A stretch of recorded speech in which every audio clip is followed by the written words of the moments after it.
ketika Lailatul Qadar itu terjadi di belahan bumi yang sedang malam, terus bagaimana dengan yang belahan bumi yang sedang siang? Itu sudah dibahas dalam kitab-kitab fikih ya. Di antaranya di kitab Tuhfatul Muhtaj. Jadi sesuai dengan namanya Lailah. Lailah itu kan malam ya. Maka yang bisa mendapatkan keistimewaan Lailatul Qadar itu berarti hanya ketika malam. Belahan bumi yang malam. Ya, satu contoh, ketika Lailatul Qadar ini turun di Indonesia, otomatis di Amerika masih siang kan.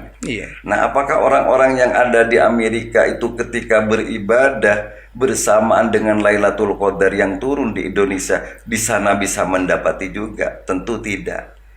Karena di sana masih dikatakan siang bukan Lailah. Terus bagaimana proses perjalanan Lailatul Qadar itu ke tiap-tiap wilayah? Ya masuk malam. Artinya ketika hatta matla'il fajr itu baru habis Lailatul Qadar. Itu ada durasi yang panjang berarti ya. Melihat dari hatta matla'il fajr.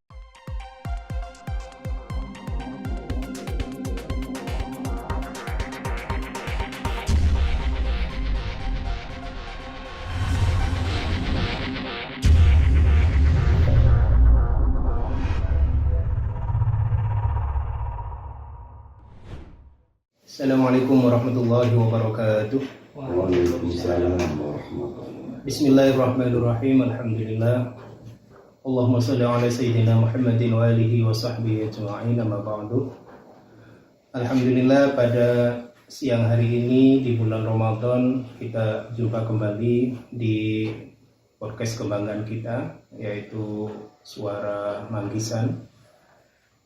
Pada kesempatan kali ini kita menghadirkan Ustadz Ahmad Sa'dullah guna berbincang bersama seputar yang orang-orang menyebutnya Laila saja, gitu ya, plesetannya.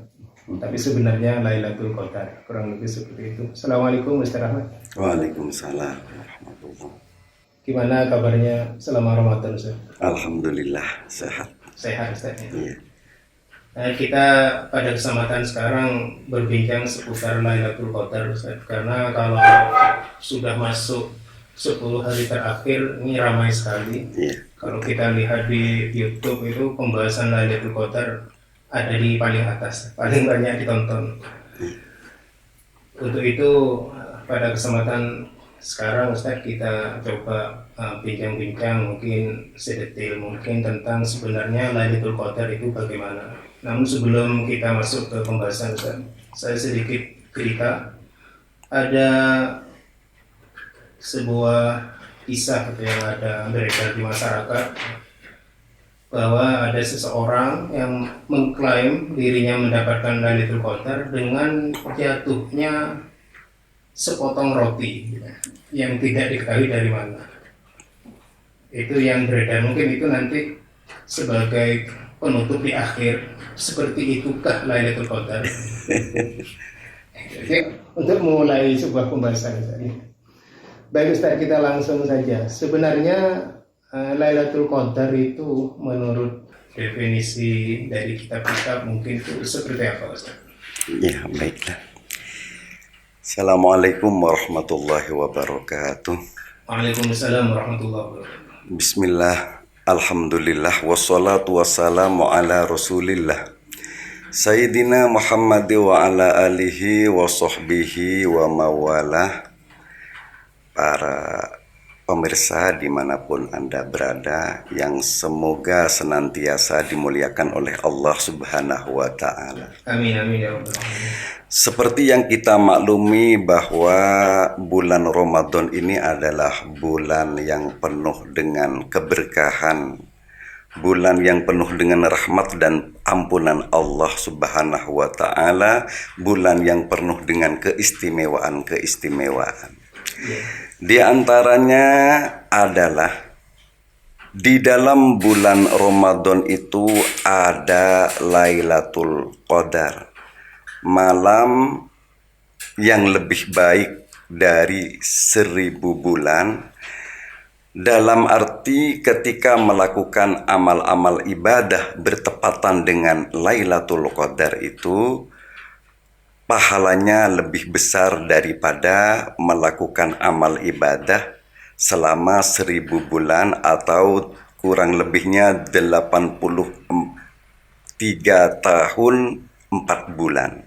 Hitungan tahunnya, Ya, 83 tahun. 83 tahun lebih 4 bulan. Mungkin itu seperti apa, Ustaz? Dan dasarnya adalah firman Allah Subhanahu wa taala, a'udzubillahi minasyaitonir rajim. Inna anzalnahu fi lailatul qadr. Sesungguhnya kami menurunkan Al-Qur'an pada malam Lailatul Qadar. Menurut tafsir Jalalain, tafsir dari Imam Al-Mahalli, Amin amin ya rabbal alamin. Jalaluddin Al-Mahalli, bahwa Al-Quran yang diturunkan di malam Lailatul Qadar itu jumlatan wahidatan, itu dari Lauh Mahfud diturunkan ke Baitul Izzah, langit dunia ini. Jadi malaikat Jibril membawanya dari Lauh Mahfud ke langit dunia yang disebut dengan Baitul Izzah, itu didiktekan kepada para malaikat-malaikat pencatat. Jadi ditulis di suhuf oleh malaikat-malaikat dalam jumlah yang 30 juz. Nah, kenapa Lailatul Qadar itu ditentukan di bulan Ramadan? Karena ada ayat lain yang menyatakan Syahrul Ramadan alladzi unzila fihil Quran. Jadi bulan Ramadan itu adalah bulan di mana Al-Quran itu diturunkan. Itu menurut mayoritas ulama tafsir, Syahrul Ramadan alladzi unzila fihil Quran itu adalah Al-Quran yang pertama kali diturunkan dari Lauh Mahfud ke Baitul Izzah.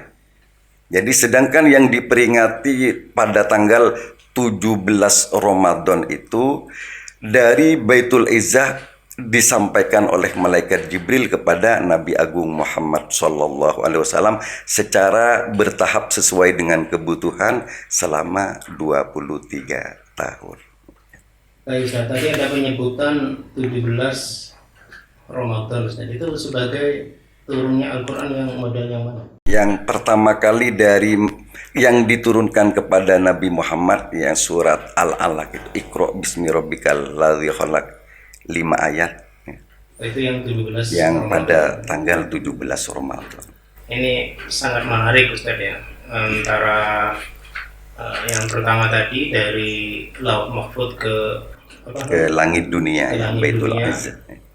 Itu tanggalnya yang tidak diketahui, tapi Ya, bulan betul. Ramadan Ustaz. Bulan Ramadan dan bertepatan dengan Lailatul Qadar. Lailatul Qadar Iya. menyebutnya.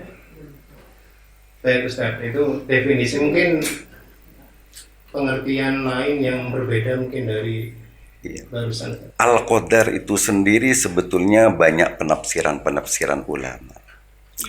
Menurut tafsir Al-Jalalain dari Jalaluddin Al-Mahalli, bahwa Al-Qadar itu diberi arti syaraf, kemuliaan.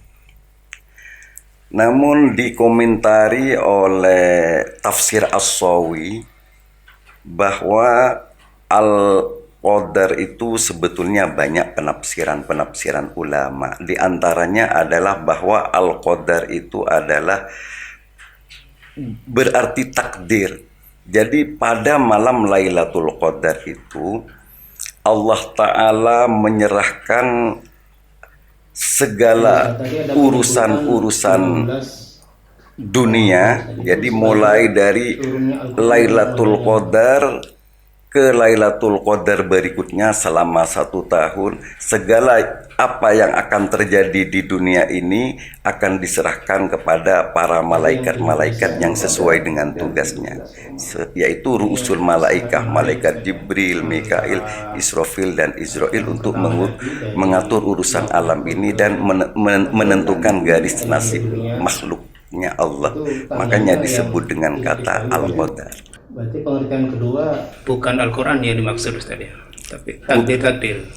Maksudnya pengertian dari kata Al-Qadar, malam Al-Qadar. Al-Qadarnya saja. Iya, Al-Qadar itu sendiri. Dan disebut dengan kata Asy-Syaraf, kemuliaan, karena memang Lailatul Qadar itu malam yang mulia. Itu tadi kembali kepada khairum min alfi syahrin. Jadi mendapatkan keistimewaan khairum min alfi syahrin, lebih utama daripada 1000 bulan. Baik Ustadz, dari definisi tadi saya menangkap sesuatu. Misalnya tadi ulama berbeda Ustadz ya dari mengartikan qadar. Terus yang dari Lauh Mahfud ke langit dunia itu pun perkara yang gaib. Tentu kalau gaib membuka peluang kemungkinan gitu Ustaz. Maksudnya peluang terjadinya Lailatul Qadar tidak di bulan Ramadan dari kisah tadi. Seandainya seperti itu, disimpulkannya bisa apa tidak? Mayoritas ulama itu sepakat bahwa Lailatul Qadar itu terjadi di bulan Ramadan. Tadi itu dasarnya inna anzalnahu fi lailatul qadri, dengan diperkuat oleh ayat syahru Ramadan alladzi unzila fihil Quran, dan banyak hadis-hadis yang mendukungnya. Di antaranya adalah bahwa Rasulullah Shallallahu Alaihi Wasallam menganjurkan kepada umatnya untuk mencari Lailatul Qadar itu di 10 akhir yang ganjil dari bulan Ramadan. Taharrau Lailatul Qadri fil witri minal ashril awakhirih min Ramadan. Seperti itu. Baik Ustaz. Saya persempit Ustaz. Kalau tidak mungkin terjadi di luar Ramadan, apakah mungkin terjadi di selain 10 akhir, misalnya awal Ramadan? Sebetulnya itu mayoritas ulama. Ada ulama yang minoritas yang punya pandangan bahwa ternyata Lailatul Qadar itu bisa terjadi di selain Ramadan. Selainnya malah? Iya, di selain bulan Ramadan ya. Ini diterangkan dalam kitab Mizanul Kubro karya Imam Abdul Wahab Asy-Sya'rani. Di situ beliau menjelaskan bahwa ada sebagian ulama, diantaranya pendapat itu didukung oleh Imam Abu Hanifah, bahwa Lailatul Qadar itu bisa terjadi di selain bulan Ramadan. Itu juga menjadi pengalaman, kalau tidak salah pandangan dari Imam, saya lupa nama imamnya, yang pasti di situ dijelaskan bahwa beliau pernah melihat Lailatul Qadar itu pada bulan Rabiul Awal dan bulan Rajab. Rabiul Awal bulan kelahiran Nabi. Dan juga bulan Rajab. Ternyata beliau yang pernah melihat Lailatul Qadar di lain bulan Ramadan itu punya pandangan bahwa inna anzalnahu fi lailatul qadri, bahwa Lailatul Qadri itu berbeda dengan mayoritas ulama. Ternyata malam untuk bertakarrub kepada Allah Subhanahu wa taala. Jadi memang ada ada sebagian, setiap malamnya itu ada sebagian waktu terutama dalam sulusul akhir sulusil lailil akhir sepertiga malam yang akhir itu ada waktu-waktu yang istijabah. Itu yang dimaksud dengan Lailatul Qadar. Ini pandangan ini lebih umum. Lebih umum lebih longgar. Ya, cuman tak begitu banyak dukungan dari ulama. Tapi tadi ada Imam Abu Hanifah di pendapat itu. Ada, didukung oleh Imam Abu Hanifah. Kan ya kuat juga kan Imam Abu Hanifah. Baik Ustaz, di kalangan kita di masyarakat itu banyak istilah mencari atau mengejar Lailatul Qadar. Istilah-istilah seperti itu. Terus yang paling dominan mereka itu mengejarnya di hari-hari ganjil di bulan Ramadan seperti tadi sudah dijelaskan mulai dalil hadis Ustaz ya. Cuma yang ramai juga Ustaz, itu pendapat yang sangat terkenal itu dari pendapatnya Imam Ghazali, di mana Imam Ghazali seakan-akan bukan seakan ya, di teksnya itu memastikan ya, beliau punya rumusan. Dia punya rumusan. Betul. Bagaimana itu Ustaz? Iya. Imam Al-Ghazali menyatakan dalam kitab-kitab fikih, diantaranya kitab I'anatul Thalibin, bahwa datangnya Lailatul Qadar itu sesuai dengan hari awal Ramadan, seperti itu ya. Semisal kalau terjadi pada hari kemarin, hari apa? Hari Kamis, ya, maka tanggal 25. Kalau hari Ahad tanggal 29 misalnya. Iya. Sebetulnya itu pengalaman spiritual beliau. Sehingga beliau menentukan seperti itu. Dan juga betul, hasil pengalaman, dan juga ini diperkuat oleh Syekh Abu Hasan Asyadili, bahwa apa yang rumusan yang ditentukan oleh Imam Al-Ghazali itu juga dialami oleh Abu Hasan Asyadili. Beliau sudah melihat Lailatul Qadar itu memang sesuai dengan apa yang telah dirumuskan oleh Imam Al-Ghazali, seperti itu. Baiklah, ya tentu saya kita Ustaz, sebagai orang zaman sekarang Ustaz ya, mestinya kan mempercayai rumusannya Imam Ghazali. Mungkin semua para pencari Lailatul Qadar percaya. Problemnya kan, walaupun seperti tahun sekarang hari Kamis kemarin, berarti tanggal 25. Tanggal 25. Berarti kan nanti malam Ustaz. Besok malam. Nah, apakah kita itu bisa menemukannya besok malam? Itu kan belum tentu juga. Ya, seperti yang baru saya katakan, bahwa itu hanya pengalaman dari spiritual beliau. Bisa jadi setelah beliau wafat misalnya, Lailatul Qadar itu tidak terjadi itu. Ya. Atau juga ketika memang terjadi ikhtilaf awal Ramadan. Misalnya ada yang menentukan kemarin hari Kamis, ada yang menentukan hari Rabu misalnya. Lantas kapan? Sudah misteri juga. Sudah misteri juga. Makanya kenapa Allah merahasiakan Lailatul Qadar itu, agar umat ini mau berlomba-lomba untuk mencarinya. Jadi ada pandangan dari Syekh Nidomuddin kalau tidak salah, dalam kitab Rawaibul Quran, bahwa hikmah di balik Allah merahasiakan datangnya Lailatul Qadar itu seperti hanya Allah merahasiakan kematian manusia dan merahasiakan datangnya hari kiamat. Apa tujuannya? Agar manusia berlomba-lomba untuk terus mencari Lailatul Qadar. Seperti itu. Baik Ustaz, memang yang sering menggelitik saya berlomba-lomba itu Ustaz. Ya. Ada sebagian orang bilang begini ke saya, orang berlomba-lomba mencari Lailatul Qadar dengan meningkatkan ibadah. Sayangnya ibadah yang orang-orang lakukan itu dipersempit hanya pada sholat misalnya, hanya pada sholat atau hanya pada zikir. Padahal ibadah itu kan banyak modelnya, banyak bentuknya. Misalnya makan sahur sendiri bagian dari ibadah. Iya, betul. Sunnah misalnya. Sehingga orang ini menyimpulkan begini Ustaz.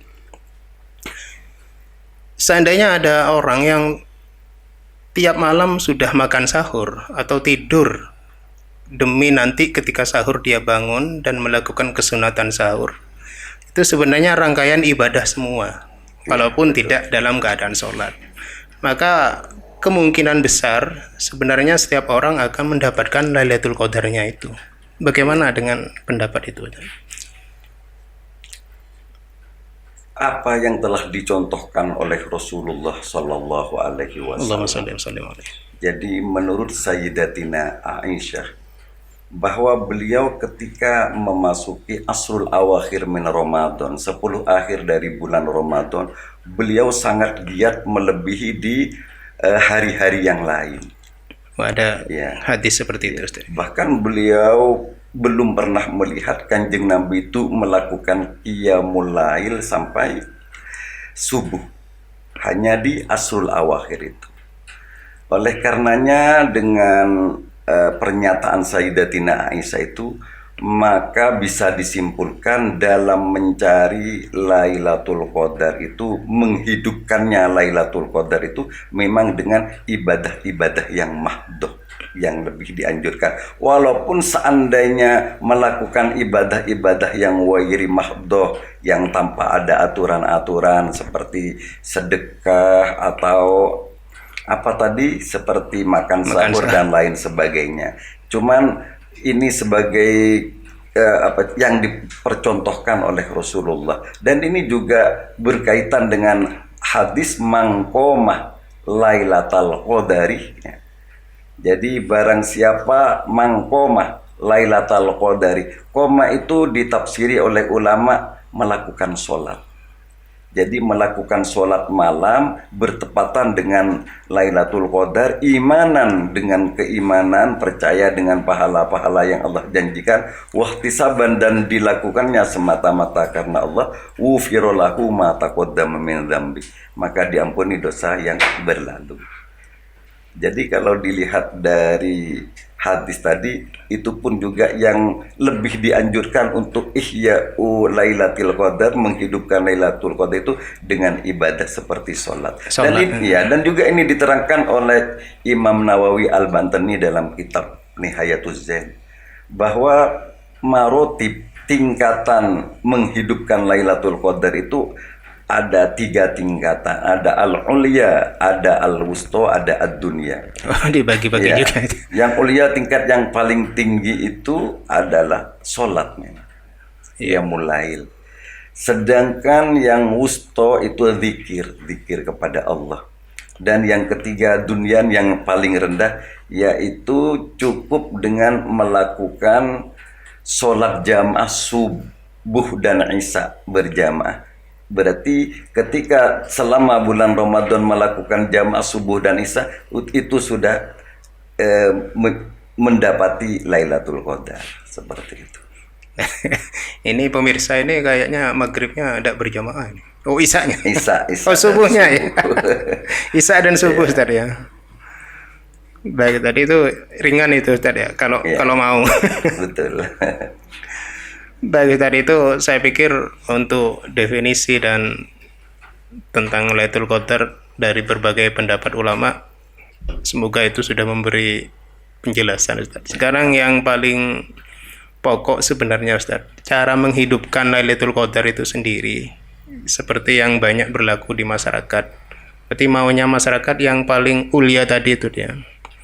Kan kadang ada semacam sholat berjamaah dini hari, sholat bareng, kadang diisi dengan sholat tasbih. Apa memang seperti itu cara mengisinya?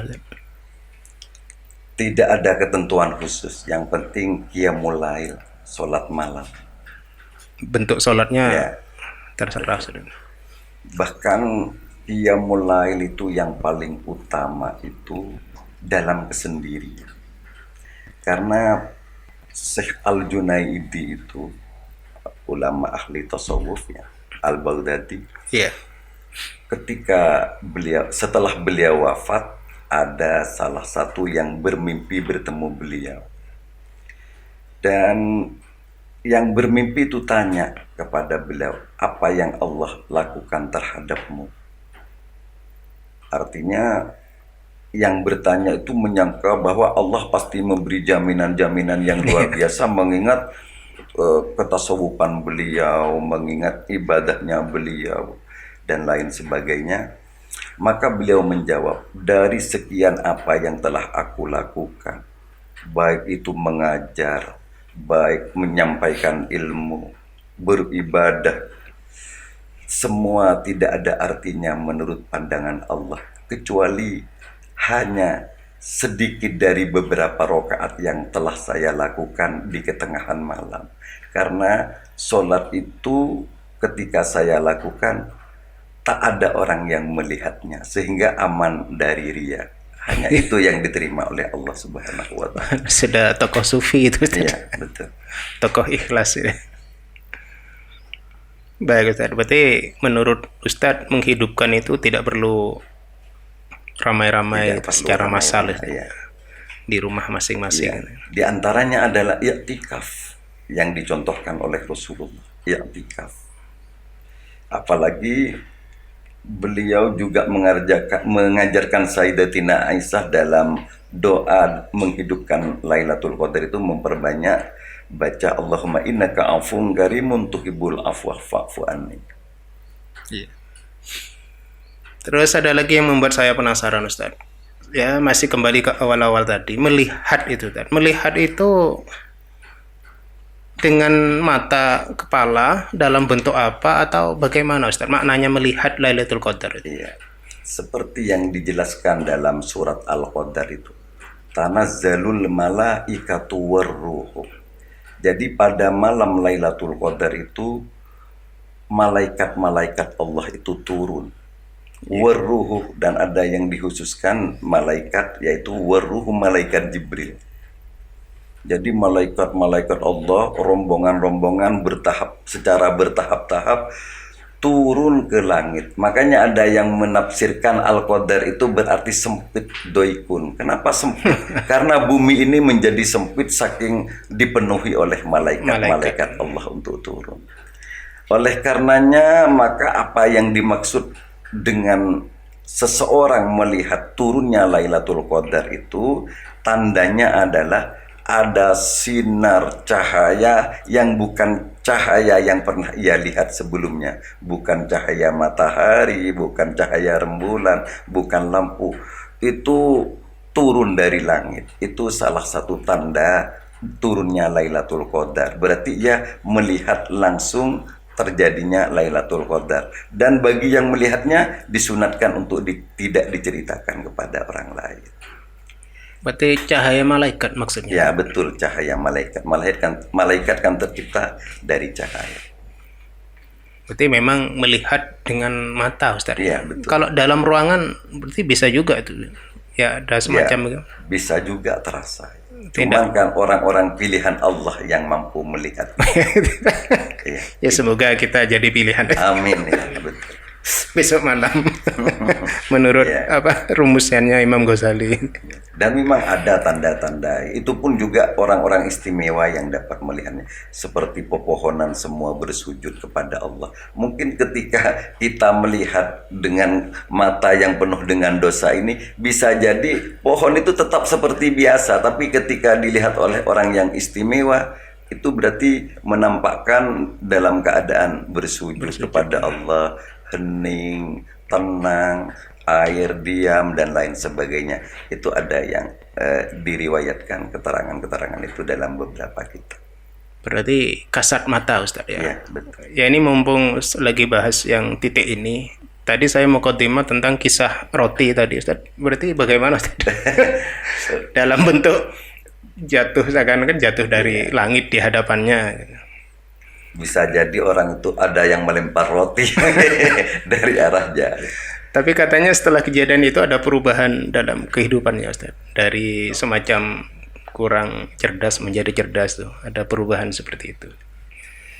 Cuman dari kejadian itu ketika dihubungkan dengan riwayat-riwayat dalam beberapa kitab itu sama sekali tidak ada hubungannya dengan Lailatul Qadar. Artinya di kitab-kitab ya bentuk cahaya semua Ustaz, bukan bentuk makanan. Bukan bentuk makanan.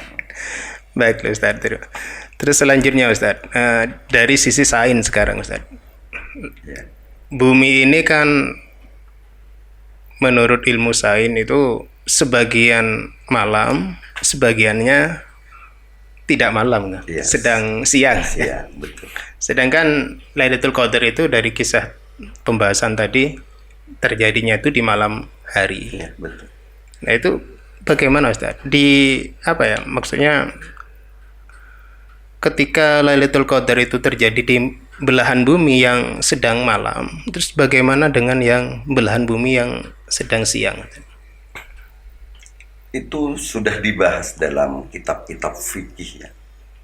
Di antaranya di kitab Tuhfatul Muhtaj Jadi sesuai dengan namanya Lailah. Lailah itu kan malam ya. Maka yang bisa mendapatkan keistimewaan Lailatul Qadar itu berarti hanya ketika malam. Belahan bumi yang malam. Ya, satu contoh, ketika Lailatul Qadar ini turun di Indonesia, otomatis di Amerika masih siang kan. Nah, apakah orang-orang yang ada di Amerika itu ketika beribadah bersamaan dengan Lailatul Qadar yang turun di Indonesia di sana bisa mendapati juga? Tentu tidak. Karena di sana masih dikatakan siang bukan Lailah. Terus bagaimana proses perjalanan Lailatul Qadar itu ke tiap-tiap wilayah? Ya masuk malam. Artinya ketika hatta matla'il fajr itu baru habis Lailatul Qadar. Itu ada durasi yang panjang berarti ini. Melihat dari hatta matla'il fajr. Begini. Mulai dari urubus syamsi itu kan dikatakan malam. Dari maghrib sampai matla'il fajr. Tapi tidak 12 jam itu malaikat turun. Jadi Lailatul Qadar itu turun. Jadi dari wurubis syamsi hatta matla'il fajr itu ada waktu-waktu yang khusus. Di sebagian waktu. Sebagian dari waktu. Berarti ya memang takdirnya yang belahan bumi siang belum kebagian tadi. Bukan begitu. Jadi Lailatul Qadar itu akan masuk setiap malam di tiap-tiap wilayah. Jadi hatta matla'il fajr baru di Indonesia ini sudah tidak ada dan pindah ke malam berikutnya di wilayah yang berikutnya, begitu seterusnya. Jadi belahan dunia ini semua mendapati Lailatul Qadar ketika di sana memasuki malam. Ya, jadi pindah-pindah. Itu yang diterangkan dalam kitab-kitab fikih. Iya. Artinya berarti setiap negara ya berpeluang mendapatkan semua. Betul. Ya. Berarti tidak sekali jeret terjadi terus hilang gitu. Iya, tidak seperti itu. Terus-terusan. Baik. Gimana? Dapat hal yang baru ya. Sekarang mengenai potensi Ustadz antara Indonesia, Amerika yang muslimnya masih sedikit atau di negara Arab mungkin sudah berputar Ustadz. Berarti tidak melihat banyaknya umat muslim di satu negara Ustadz ya. Semua negara pasti dimasuki oleh Lailatul Qadar. Pasti didatangi oleh Lailatul Qadar. Baik Ustadz, berikutnya tentu di antara kita ada yang berhalangan ibadah Ustadz. Kalau tadi Lailatul Qadar itu yang utama kan dalam bentuk sholat. Di bawah itu dalam bentuk zikir, di bawah itu dalam bentuk ibadah yang lain Ustaz. Sekarang peluang bagi seorang perempuan Ustaz. Perempuan kan tidak setiap harinya itu bisa beribadah sholat. Artinya ada hari-hari mereka haid gitu Ustaz. Itu bagaimana Ustaz? Untuk apa ya? Untuk menggambarkan bahwa kesempatan Lailatul Qadar ini adil bagi laki-laki dan perempuan. Iya, betul. Secara umum ya, bahwa orang yang haid itu kalau tidak salah menurut pendapat Imam Ibnu Hajar Al-Asqalani, setiap wanita yang haid itu ibadah-ibadah yang ditinggalkan karena haram dilakukan itu dicatat pahalanya. Tapi kalau ada inqasadat, kalau memang ia punya tujuan untuk mencapainya, bukan niat. Kalau niat kan haram. Kalau niat melakukan ibadah bagi orang yang haid kan haram. Ibadah yang diharamkan dilakukan seperti sholat. Ini maksudnya bahwa membayangkan, andaikan aku tidak haid, aku pasti melakukannya. Seperti itu. Maka pahalanya tetap dicatat selama ia haid, selama ia berhalangan. Itu tiap masuk waktu sholat dia, andai saya tidak haid, ya saya sholat. Saya sholat seperti itu. Terus kemudian ada pandangan dari Imam Ad-Dhahhak ya, bahwa wanita pun juga bisa mencapai keutamaan Lailatul Qadar seperti itu. Maka statement yang disampaikan oleh Imam Ad-Dhahhak itu kita bisa mengacu kepada pandangan dari Imam Nawawi Banten tadi, ada 3 tingkatan dalam beribadah untuk menghidupkan Lailatul Qadar ya. Ada ulia, ada wusto, ada dunia tadi. Maka bisa memilih di antara yang 3 untuk wanita yang haid, andaikan dia benar-benar mau mendapati Lailatul Qadar ya. Tadi itu kan yang ulia sholat, yang wusto dzikir, yang dunia yang paling rendah itu jamaah subuh dan isya ya. Maka dzikir pilihannya, karena dzikir itu bagi wanita haid tidak diharamkan, boleh ya diperbolehkan. Makanya untuk menghidupkan Lailatul Qadar agar bisa mendapati keutamaannya, bisa lewat dzikir bagi orang yang haid itu. Baik Ustadz, setelah andainya di malam hari itu sudah terjadi Lailatul Qadar, kalau tidak salah di siang harinya ada tanda-tanda khusus, apa seperti itu? Seperti apa? Ya, pernah Rasulullah Shallallahu Alaihi Wasallam ditanyakan. Jadi suila Rasulullah Shallallahu Alaihi Wasallam, ya ana alamati Lailatul Qadar. Maka beliau menjawab, untuk siang harinya itu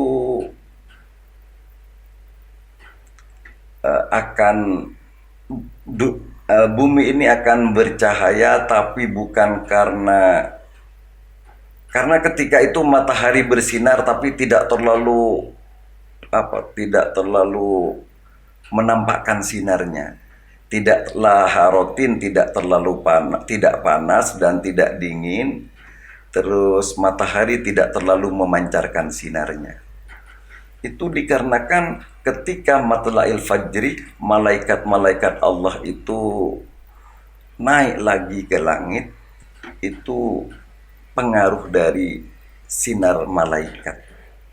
Mengalahkan sinar matahari. Ya, mengalahkan sinar matahari. Itu saja, mungkin tanda lainnya. Saya belum pernah menemukan untuk yang lain.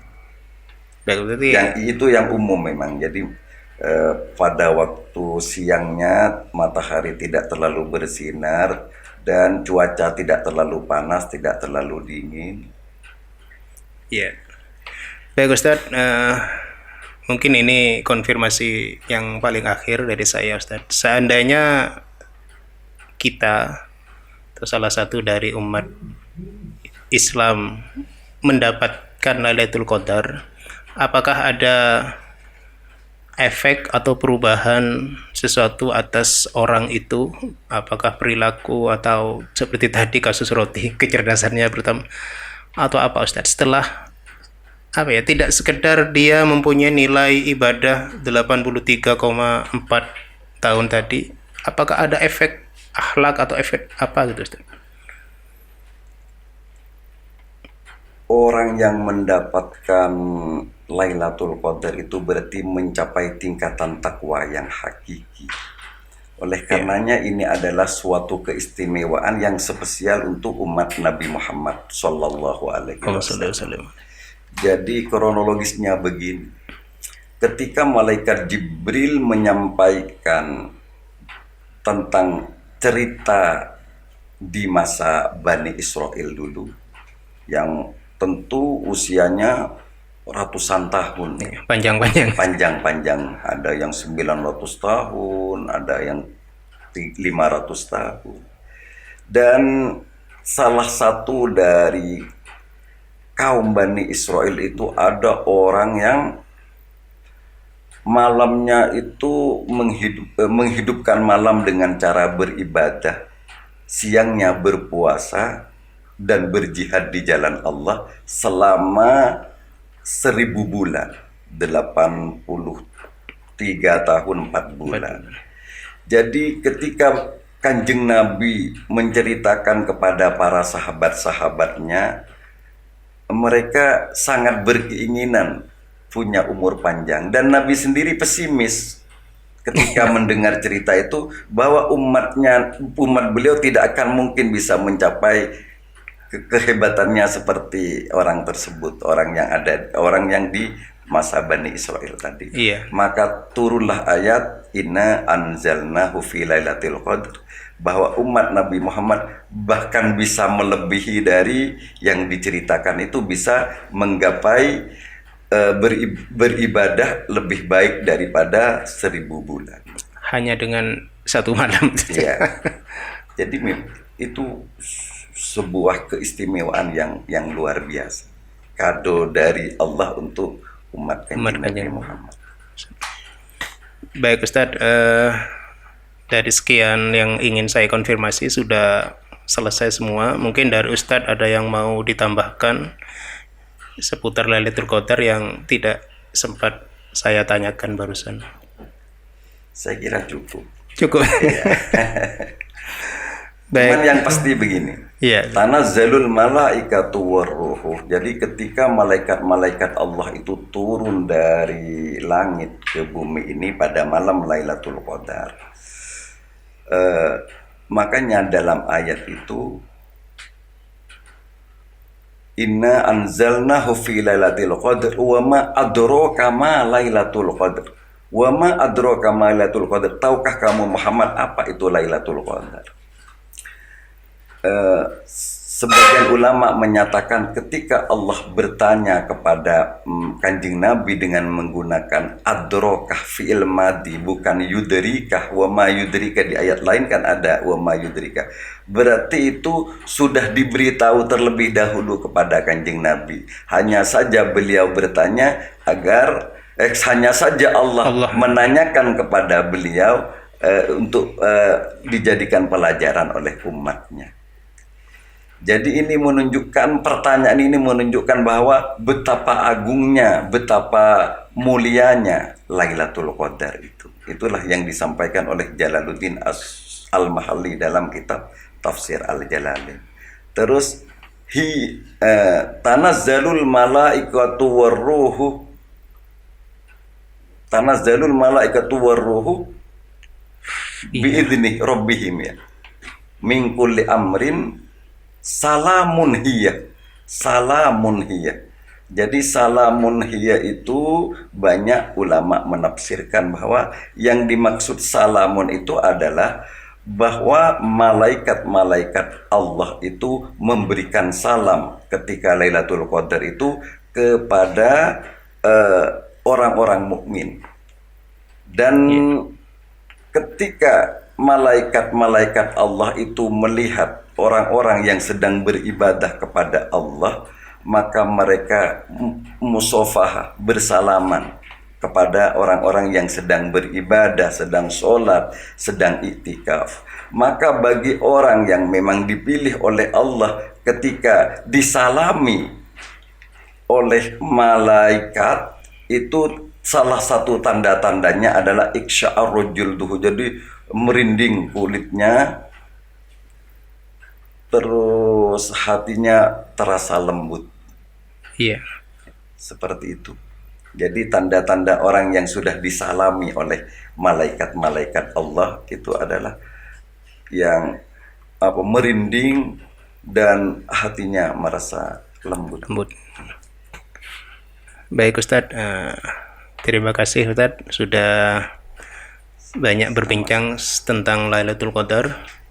Pemirsa, itulah akhir dari perbincangan kita. Tentu harapannya kita semua, keluarga kita, orang tua kita, semoga Allah takdirkan untuk bertemu atau mendapati Lailatul Qadar. Amin amin Allahumma amin. Itulah pemirsa, apabila ada kekurangan kami mohon maaf yang sebesar-besarnya. Sampai jumpa di kesempatan lain. Assalamualaikum warahmatullahi wabarakatuh. Waalaikumsalam warahmatullahi wabarakatuh.